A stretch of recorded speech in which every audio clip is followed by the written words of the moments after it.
আজ আমি বানাচ্ছি আপনাদের সবার পছন্দের সেই পাটিসাপটা রেসিপি। আমি এখানে প্রথমে একটা বড় বাটি নিলাম, আর দিলাম আধা কাপ সুজি, আর এখানে দিয়ে দেবো 2 কাপ মতো ময়দা, আর দেব আধা কাপ চালের গুঁড়ি। সবগুলো মিশ্রণ ভালো করে মিশিয়ে নেব। এরপর দিলাম দোকানের মতো গরম দুধ আর সামান্য লবণ। হাত ধোয়ার মতো অল্প অল্প জল দিয়ে নরম পাতলা ব্যাটার তৈরি করে নেব। ব্যাটারটা যেন খুব বেশি ঘন না হয় বা বেশি পাতলা না হয়, ঠিক দেখুন একদম যেভাবে ধোসা তৈরি হয় আমি ঠিক সেই রকম হালকা পাতলা এবং ঘন টাইপের করেছি। ব্যাটারটা এবার 1 থেকে 1.5 ঘন্টার মতো আমি ম্যাগনেট করতে রেখে দেবো। এবার একটি কড়াইতে নিলাম নারকেল কুড়ো। আমি এখানে নিয়েছিলাম প্রায় 1.5 কাপের মতো নারকেল কুড়ো, আর কয়েক টুকরো বাতাসা। চিনির বদলে বাতাসা ব্যবহার করেছি। আর আমি এখানে দিয়ে দেবো খুব সামান্য পরিমাণ আমল দুধের গুঁড়ো, অর্থাৎ আমি এখানে 3 চামচ আমল দুধের গুঁড়ো নিয়েছিলাম। আর দিয়েছিলাম এলাচের দানা। এগুলো মাঝারি আঁচে নেড়ে নেব, শুকিয়ে নেব। জল শুকিয়ে গেলে পুরো একদম রেডি। এটা ঠান্ডা হতে দিই। আমি প্রায় এখানে 5 থেকে 10 মিনিট একটু জলের পরিমাণটা বাড়িয়ে দিয়ে ভালো করে ফুটিয়ে নিয়েছিলাম।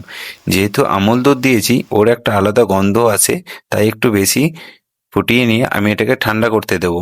এরপর একটি তাওয়া গরম করে হালকা ঘি ব্রাশ করে নিলাম। ঘন্টাখানেক রেস্ট করা ব্যাটার থেকে এক ডাবু নিয়ে ধোসার মতো গোল করে ছড়িয়ে দিলাম। পুরোটা মাঝখানে দিলে আলতো করে ভাঁজ করে নিলাম। এবার পুরটাকে আমি দিয়ে দেবো এর মধ্যে। দেখুন পুরটা দিয়ে দিতে কত সুন্দর দেখতে লাগছে না?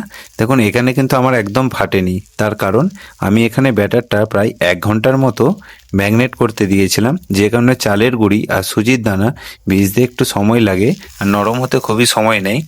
তাই আমি 1 ঘন্টার মতো ওটাকে ম্যাগনেট করতে দিয়েছিলাম। এরপরে আপনি এইভাবে ঠিক উল্টে নিয়ে হালকা করে ঘি ব্রাশ করে দিন, একবার এই দিকে একবার উল্টো দিকে। দুদিকে ভালো করে ব্রাশ করে আবারও ভালো করে একটু ভেজে নিন। দেখুন একদম লালচে যতক্ষণ না আসছে, গায়ে গায়ে লালচে ভাব এসে গেছে দেখুন। এবার কিন্তু আমার এটা হয়ে গেছে প্রায়। আমি এবার কিন্তু এটাকে তুলে নেব। আর ভালোভাবে ভাজা হয়ে গেলে গরম গরম পাটিসাপটা পরিবেশন করুন। একদম পার্টি স্পেশাল বাংলার জনপ্রিয় একটা রেসিপি। আপনারা চাইলে নারকেল পুর ছাড়া অন্য ভ্যারাইটিও তৈরি করতে পারেন। আপনারা ক্ষীর বা দুধের পুর দিয়েও কিন্তু করতে পারেন। আর পাটিসাপটাটা দেখুন কত সুন্দর হয়েছে। আমি হাত দিয়ে আপনাদের একটু ভেঙে দেখিয়ে দিই কত সুন্দর দেখতে লাগছে। দেখুন কত সুন্দর। আর আপনারা দেখছিলেন শুভঙ্কর কিচেন। দেখা হচ্ছে আবার একটা নতুন ভিডিও নিয়ে আপনাদের সাথে। অবশ্যই কিন্তু চ্যানেলটি লাইক সাবস্ক্রাইব করে দেবেন।